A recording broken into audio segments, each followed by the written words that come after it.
La obediencia como manifestación del amor. Esto está enmarcado en el tema general, el hacer de Jesús. Estamos en el nivel 3 del camino de transformación espiritual, en el nivel formación. Antes de seguir, antes de ir al tema, quiero recordarle que usted está participando de la formación que ofrece nuestra comunidad cristiana del Amor Santo por medio de la Academia de Liderazgo Zoe, cuyo objetivo general es ayudarle a convertirse en el líder del reino de Dios en la tierra que Dios necesita. Gente que trabaja con toda sabiduría e inteligencia espiritual, con los dones espirituales que el Espíritu Santo da, e inspirados para que el reino de Dios se propague sobre la tierra y se haga aquí la voluntad de Dios como sucede en el cielo. Muy bien. El Maestro Jesús, en Mateo capítulo 7, verso 24, enseña sobre el valor de la obediencia y compara a quien lo obedece en todo lo que él manda como una persona sabia, y llama necia a quien no lo obedece. Y dice: por tanto, el que me oye y hace lo que yo digo, es como un hombre prudente que construyó su casa sobre la roca. Vino la lluvia, crecieron los ríos y soplaron los vientos contra la casa, pero no cayó porque tenía su base sobre la roca. Pero el que me oye y no hace lo que yo digo, es como un tonto que construyó su casa sobre la arena. Vino la lluvia, crecieron los ríos, soplaron los vientos y la casa se vino abajo. Fue grande el desastre. Si consideramos entonces estos dos conceptos, la necedad y la sabiduría, es importante que sepamos que, por un lado, la necedad, entre los sinónimos que se pueden emplear, se encuentran disparate, estupidez, idiotez, tontería, sandez, imbecilidad, terquedad, entre otras. La necedad es una actitud impropia que adoptan algunos individuos que son tercos e insisten en llevar a cabo un proyecto u objetivo sin medir las consecuencias ni tomar en cuenta los consejos dados, por lo que actúan de manera torpe e incluso de manera ignorante. Por tanto, la necedad de las personas demuestra poca sabiduría y lo desinteresados que son al actuar de manera incorrecta y poco inteligentes. Asimismo, la necedad también puede generar actos de maldad por actuar sin medir las consecuencias de quienes lo hacen o practican. Por lo tanto, una persona necia se caracteriza por su ignorancia y por actuar de manera desacertada. Por otro lado, la sabiduría como concepto es profundo y universalmente valorado, que abarca conocimiento, experiencia y juicio. La sabiduría se refiere a la capacidad de tomar decisiones informadas y prudentes, basadas en el conocimiento, la experiencia y el juicio. Va más allá del simple conocimiento y conlleva una comprensión profunda de la vida y sus complejidades. La búsqueda y el cultivo de la sabiduría son fundamentales para vivir una vida significativa y satisfactoria. La sabiduría nos capacita para enfrentar desafíos, comprender la diversidad humana y tomar decisiones que beneficien a nosotros y a la sociedad. Por tanto, las personas que llegan a conocer a Dios, su propósito y su voluntad, y decide obedecerlo, es decir, ponerlo como prioridad en su vida y en sus proyectos, es una persona sabia que recibirá bien para sí y para quienes dependen de él.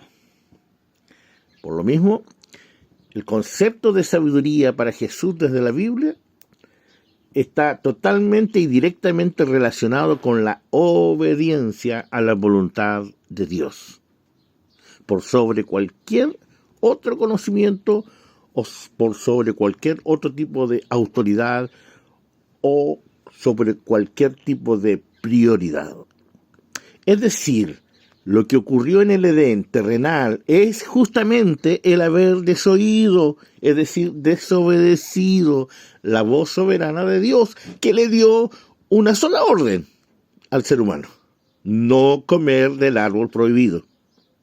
Sin embargo, por una conversación con Satanás, el adversario de Dios, ellos, Adán y Eva, en general, ¿cierto?, la acción, hicieron lo contrario y les fue contado por injusticia su desobediencia, que manifiesta que ellos cambiaron el enfoque de su fe, y su fe ahora ya no estaba puesta en Dios, sino en lo que les dijo Satanás. Por eso, en Proverbios 1:7, el rey Salomón comienza diciendo, ¿verdad?, que son sabios las personas que temen a Jehová. El temor a Dios, por lo que dice, ¿verdad?, el principio de la sabiduría es el temor de Dios. El temor de Dios. No dice el temor a Dios, dice el temor de Dios. Y temor en esta instancia quiere decir respeto, reverencia, admiración, sumisión y obediencia. Ahora, hablemos del modelo de Jesús para su iglesia, a fin de que ésta manifieste su amor por Dios, por su reino, que es su gobierno, y su justicia. ¿Cuál es el modelo? ¿Y qué relación tiene esto con lo que estamos tratando? ¿Sí? Consideramos que la justicia son principios morales que lleva, ¿verdad?, y que nos permite dar a cada uno lo que le corresponde o le pertenece. Y algunos sinónimos tales como derecho, razón, equidad, hablan de la justicia. Entonces, ¿cuál es el modelo de Jesús para su iglesia? De poder responder a esto que estamos tratando como el hacer de Jesús. Y ese modelo se llama discipulado. Por favor, detenga el vídeo y lea Mateo capítulo 28, verso 19 al 20. Ir y hacer discípulos. Sería la frase clave, y luego más adelante en el mismo pasaje puede usted leer: enséñenles a hacer todo lo que yo les he mandado. Entonces, si podemos verlo como concepto, el discípulo es una persona que aprende una doctrina, una ciencia o arte bajo la dirección de un maestro. Y este modelo que llamamos discipulado tiende a darnos a veces una confusión a algunas personas, y me incluyo, digamos, por una cuestión de hacerlo general. En algún momento de mi vida también he tenido esta confusión. Es decir, nosotros sí somos discípulos de Jesús. Jesús es el modelo a seguir, a imitar, a aprender y a adquirir. No obstante, el modelo implica que otro discípulo que ya hizo el camino o que va avanzado en el camino me introduzca a mí en el mismo camino, me ayude a caminar por ese camino, me avance, me sustente, me mentoree, y luego ese discípulo que a mí me ha estado discipulando me envíe en el nombre de Jesús a hacer lo mismo. Por eso que como concepto también podemos decir que un discípulo es una persona que sigue la opinión de una escuela, aun cuando viva en tiempos muy posteriores a los maestros que la establecieron. Entonces, ahí se puede entender el discipulado trascendente, ¿verdad?, de que lo empezó Juan el Bautista. Juan el Bautista es el primero que inició todo esto, y Jesús se inicia en el discipulado de Juan el Bautista por medio del bautismo en las aguas. Cuando Jesús se bautiza en las aguas, hermanos queridos, Él dio una señal inequívoca de hacer la justicia de Dios, que implica ¿qué cosa? ponerse bajo el alero de un maestro y de alguien que te puede guiar en el camino de la transformación espiritual. Y podemos decir, ¿Jesús lo necesitaba? No, pero es el modelo a seguir. Entonces, por eso que nosotros también nos bautizamos en el nombre de Jesús, ¿verdad? Para gloria de Dios Padre, Dios Hijo y Dios Espíritu Santo, y nos proponemos en ese bautismo ser fieles a la doctrina y a la enseñanza y al ejercicio del Evangelio hasta que dejemos de respirar o hasta que el Señor, estando nosotros vivos, venga en su gloria. La única manera de ser un verdadero discípulo y del verdadero amor por Él es la obediencia. Juan, capítulo 14, en el versículo 15, dice Jesús, si me amáis, guardad mis mandamientos. Usted también puede buscarlo en otras traducciones y en otras versiones. Leo, por ejemplo, en la traducción del lenguaje actual. Ustedes demostrarán que me aman si cumplen mis mandamientos. Es sumamente definitivo esto y no tiene un alternativo. Es definitivo, es absoluto. Ustedes demostrarán que me aman si cumplen mis mandamientos. El ejemplo lo puso el mismo Señor Jesús, como ya les estaba relatando antes, en Mateo capítulo 3, versos 13 al 17, se nos muestra que Jesús, haciendo lo que cada ser humano debe hacer, una vez que oye el mensaje, porque Jesús oye el mensaje de Juan el Bautista y se bautiza en convicción y en certeza de lo que escucha de Juan el Bautista. Él se pudo haber bautizado como otros lo hacían con los fariseos, con los saduceos, pero no, se bautizó con Juan el Bautista porque la doctrina y la práctica del Evangelio que estaba haciendo Juan el Bautista en aquellos tiempos es lo que a Jesús lo identifica, se identifica con ello y por lo mismo hace un voto, ¿verdad? Un pacto de amor con Dios a través de ese discipulado. En Hebreos capítulo 5, versos 5 al 10, específicamente en el verso 8 al 10, detenga el vídeo y léalo, ¿ya? Pero podemos resumir de que, y aunque era hijo, aprendió la obediencia y fue perfeccionado, y se refiere a Jesús. Fue perfeccionado por la obediencia. Vino a ser y fue formado, criado. Él es el camino, pero al mismo tiempo Él es el que caminó. Y Él es el camino que nosotros también tenemos que caminar. Y Él caminó el camino de la obediencia. Y fue declarado por aquello, según el orden de Melquisedec, como sacerdote para siempre. Ojo que dice según el orden de Melquisedec, no según la orden de Melquisedec. El sacerdocio con Cristo ya no es una casta, como lo fue con Aarón. Ya no es una familia sola del pueblo de Dios que se dedica a eso.